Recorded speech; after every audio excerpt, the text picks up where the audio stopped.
महामंडळ म्हणजेच एसटी मध्ये 2000 कोटींचा घोटाळा झाल्याची माहिती सूत्रांनी दिली आहे। मुख्यमंत्री देवेंद्र फडणवीस यांनीही आता या घोटाळ्याच्या चौकशीचे आदेश दिलेत।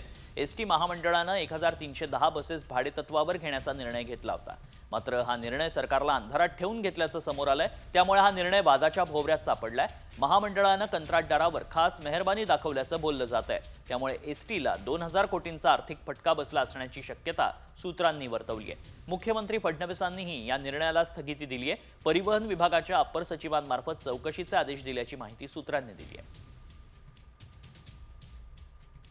आताच तर परिवहन मंत्री म्हणून प्रताप सरनाईकांनी चार्ज घेतलेला आहे। मला निवडणुकीच्या 15 दिवस अगोदर हा चार्ज मिळाला होता मंडळाचा, परंतु आता हे परिपूर्ण मंत्री आहेत, त्यामुळे जे काय असं काय झालेलं असेल, घडलं असेल, त्याची चौकशी करून जो कोण असेल त्याला शासन होईल।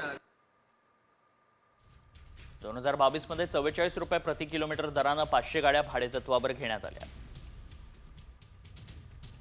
निविदेत डिझेल खर्च वगळून 39 ते 41 रुपये प्रति किलोमीटर दर। तडजोडीनंतर डिझेल खर्च वगळून 34 रुपये 30 पैसे आणि 35 रुपये 40 पैसे दर। डिझेल खर्च प्रति किलोमीटर 20 ते 22 रुपये असल्यानं एसटीवर भार।